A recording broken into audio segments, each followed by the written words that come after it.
오늘 말씀 제목으로는요, 생명의 떡 예수 그리스도입니다.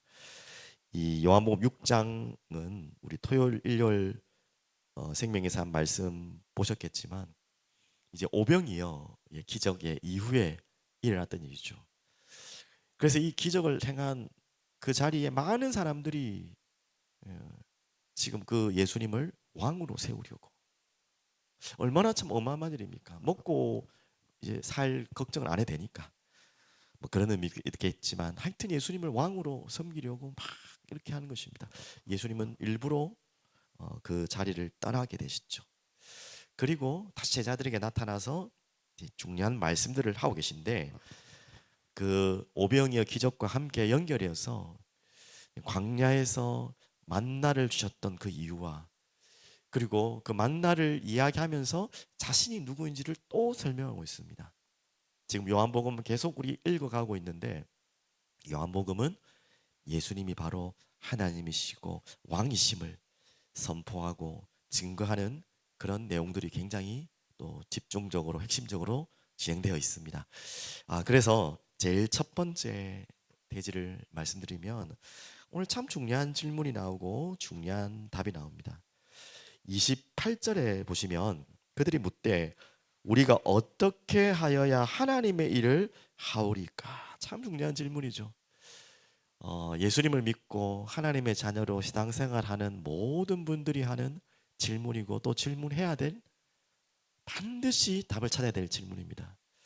우리의 일을 위해 우리의 목적을 위해 사람의 일을 위해 우리는 신앙생활한 게 아니잖아요. 하나님의 일을 위하여 우리는 심부름하는 생활이죠. 그게 신앙생활이죠. 그러면 그 질문에 대한 답을 참 감사하게 예수님이 직접 주신 답을 우리가 반드시 알아야겠죠.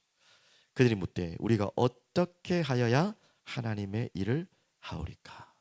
참 거창한 것, 대단한 것처럼 우리가 예상하는 그 답을 기대하는데 예수님은 가장 근본적인 말씀을 대답을 하십니다. 이게 되지 않으면 하나님이 될 수 없고 어떻게 보면 하나님의 일의 모든 목적은 지금 예수님이 대답하시려고는 이것이다. 그리고 이게 되지 않으면 하나님을 할 수 없고 또 하나님의 일을 한다는 것 자체가 다 거짓말일 수 있는 거죠. 자, 그러면 중요한 예수님의 대답이 29절에 있죠. 보십시오. 예수께서 대답하여 이르시되 하나님께서 보내신 이를 믿는 것이 하나님의 일이니라 하시니.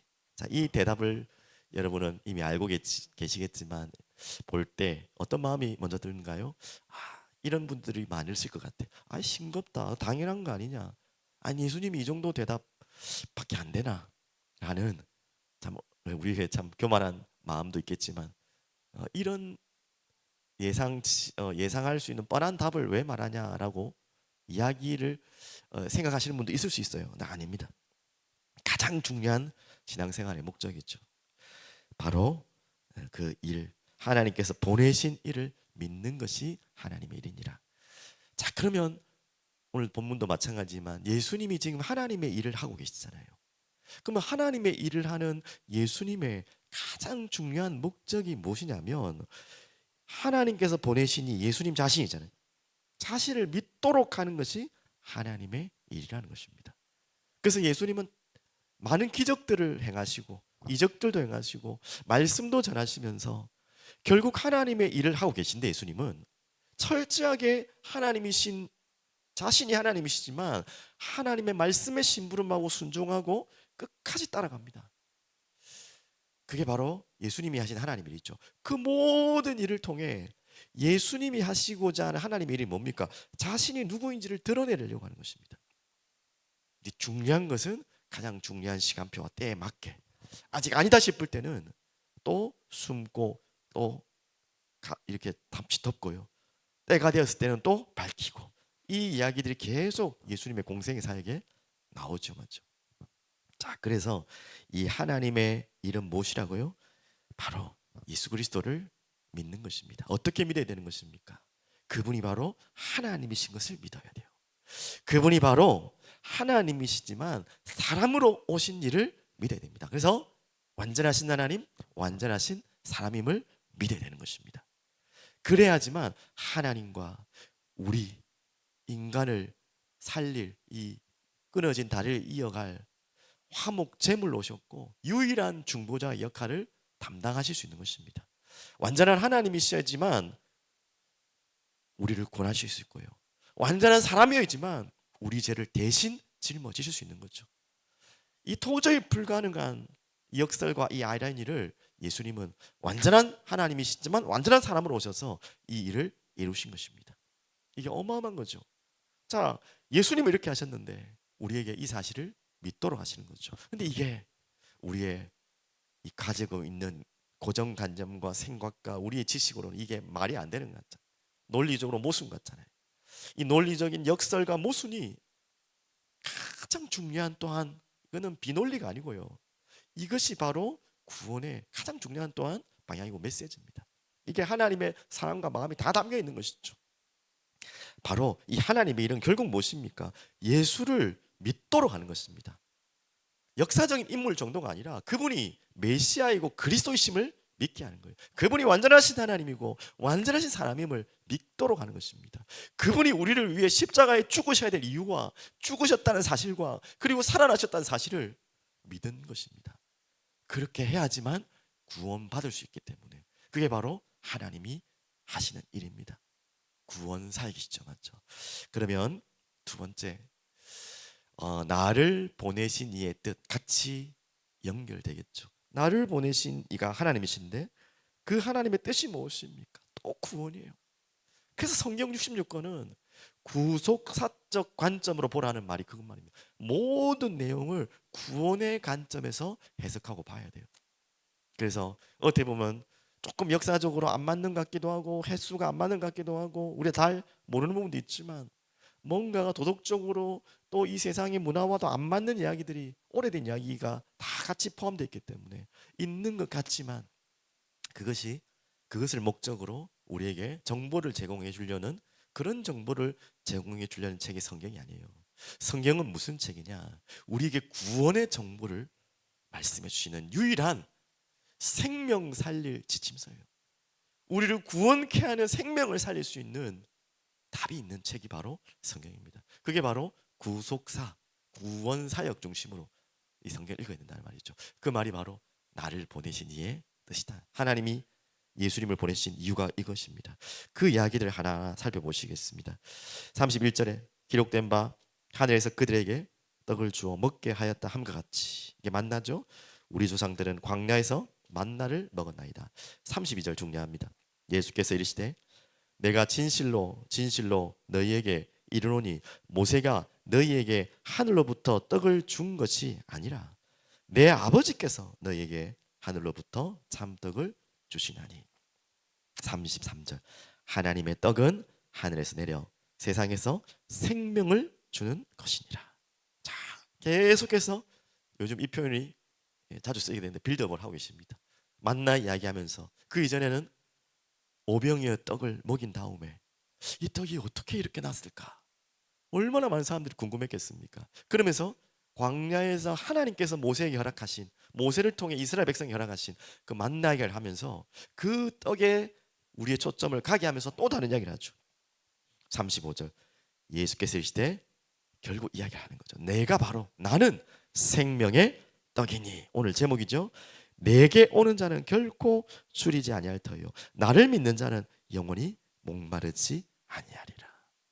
광야의 만나도 하루치밖에는 먹을 수 없고 또 그 다음날 가지러 와야 되고 또 배고픈 거예요.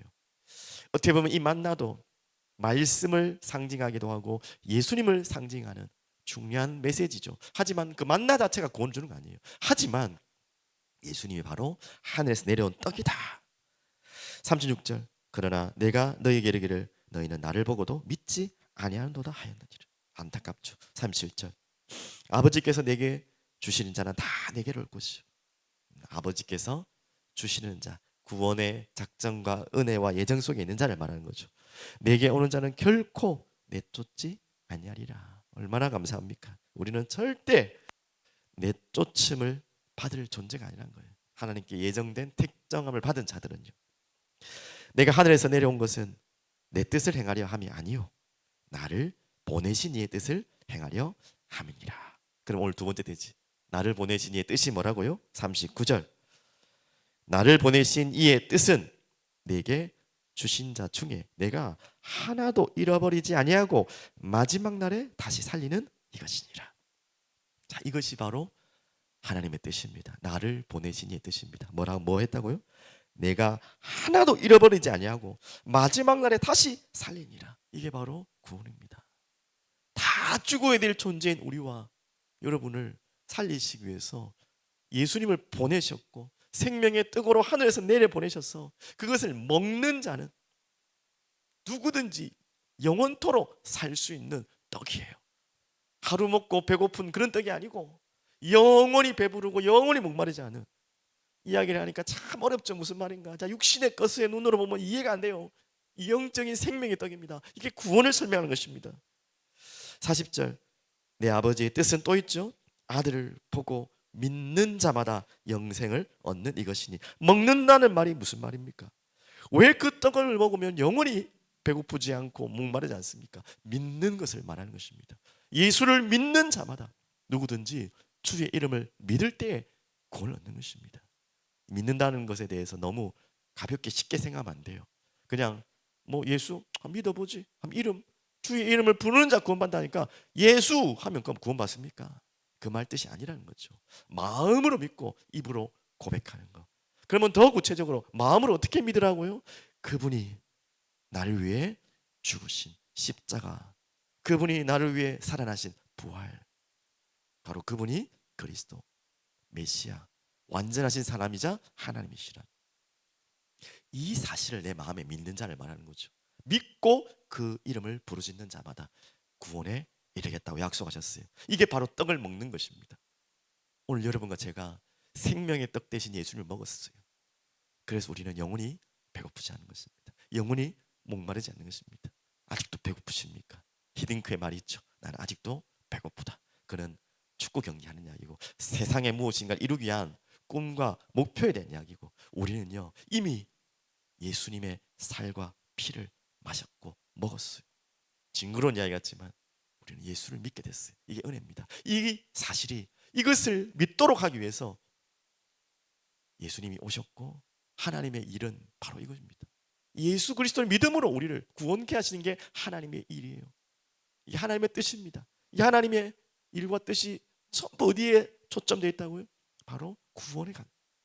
그래서 구원에 초점을 가 있기 때문에 이 모든 성경은 그 구원에 우리의 길을 열어주시는 예수 그리스도께 모든 것이 포커스되어 있죠.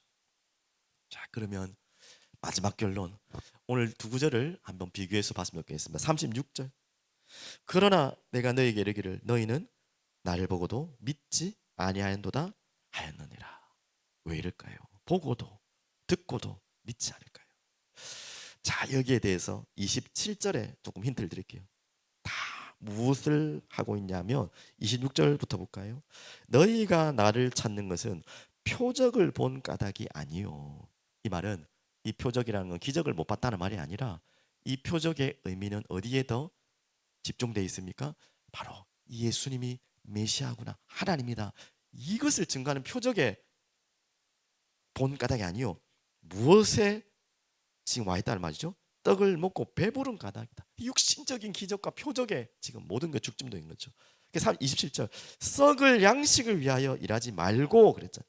반대로 말하면 썩을 양식을 위해 모든 것이 지금 집중되어 있다는 거예요. 그래서 영적인 이야기를 알아듣지 못해요. 나를 보고도 믿지 아니한도다. 이게 믿지 않는 자들의 모든 특징입니다. 안타깝죠. 이거는 머리가 나빠서. 반대로 믿는 자들은 머리가 좋아서는 절대 아닙니다. 이게 하나님 은혜죠. 그와 반대로 오늘 40절. 내 아버지의 뜻은 아들을 보고 믿는 자마다 영생을 얻는 이것이니 마지막 날에 내가 이를 다시 살리리라 하시니라. 아멘. 아들을 보고 믿는 자마다 영생을 얻는 이것이니. 오늘 여러분과 저는 36절이 아니라 40절의 은혜 속에 들어왔죠. 그래서 오늘 또 이 말씀 붙잡고 시작하십시오. 우리를 영원히 구속할, 구원할 분은 오직 예수 그리스도 외에는 없다. 영생에 이르는 떡, 생명의 떡 되시는 예수 그리스도, 그 분을 알고 믿고 증거하는 것이 하나님의 뜻이라 했잖아요. 오늘 그 하나님의 뜻에 맞는 인생으로 걸어가기를 소원합니다. 하나님의 일, 예수 그리스도를 믿는 것에 정말 내 인생이 모두 맞춰지길 원합니다. 마지막 질문했으면 좋겠어요. 나는 지금 정말 예수를 알고 있는가? 믿고 있는가? 믿는 다음 내가 어떻게 믿고 있는가? 오늘 주님 앞에 진지하게 질문하시고 답을 찾는 여러분 되시기를 간절히 축복드립니다. 다 같이 한번 기도하겠습니다. 항상 우리 기도하는 요즘 기도 제목입니다. 나라와 민족 너무나 큰 위기 속에 있습니다. 하지만 분명히 하나님은 이 대한민국에게 중요한 새로운 시작을 하기 위한 하나님 중요한 시작일 줄 믿습니다. 나라와 민족을 위해 기도해 주시고 이 나라와 민족을 위해 기도해야 되는 교회를 두고 특히 한국 교회를 두고 우리 사랑이 흐르는 교회가 정말 이 한국 그리고 세계를 두고 기도의 손을 내리지 않은 기도의 사람들이 일어날 수 있도록 기도해 주시고 우리 후대와 교회를 위해서 기도해 놓겠습니다. 그리고 저는 지금 월요일부터 목요일까지 수원에 있는 우리 대신 총회관에서 목회대학원 우리 2학기 과정을 또 밟게 되겠습니다. 편목 과정이죠. 기도해 주시면 좋겠습니다. 다 같이 합심해서 기도하시고 축도 위에 개인적으로 기도하겠습니다. 전능하신 하나님 아버지 감사와 찬양을 드립니다. 주님께 영광 돌려드립니다. 오늘도 귀한 주간을 시작하는 월요일 아침에 또한 하나님의 말씀 생명의 떡 되신 예수님을 바라보며 그분을 더욱 알며 그분을 사랑하며 그분을 성경을 통해 말씀을 통해 기도를 통해 모든 삶에서 만나고 체험하기로 합니다. 주님 은혜 베풀어 주옵소서. 특별히 이 나와 이 민족이 중요한 위기와 중요한 갈림길에 있습니다. 주님 바로 붙들어 주시고 바른 길 갈 수 있도록 우리 교회가 깨어서 두 손 들고 눈물로 회개하며 이 나라 민족을 위해 이 정치인들을 위해 기도할 수 있도록 주님 우리를 일으켜 주시옵소서. 주님 우리 사랑하는 교회를 주의 손에 맡깁니다. 주님 인도하여 주옵소서. 우리 후대들과 우리의 미래를 주님께 맡깁니다. 이제는 우리 주 예수 그리스도의 은혜와 그 크신 하나님의 놀라우신 사랑과 성령님의 충만 교통 역사하심이 생명의 떡 되신 예수님을 나의 구주로 고백하며 그분만을 알아가며 그분의 뜻과 계획 속에 살아갈 우리 사랑이 흐르는 그 모든 가족들 위해 이제부터 영원토록 항상 함께 있을지어다. 아멘.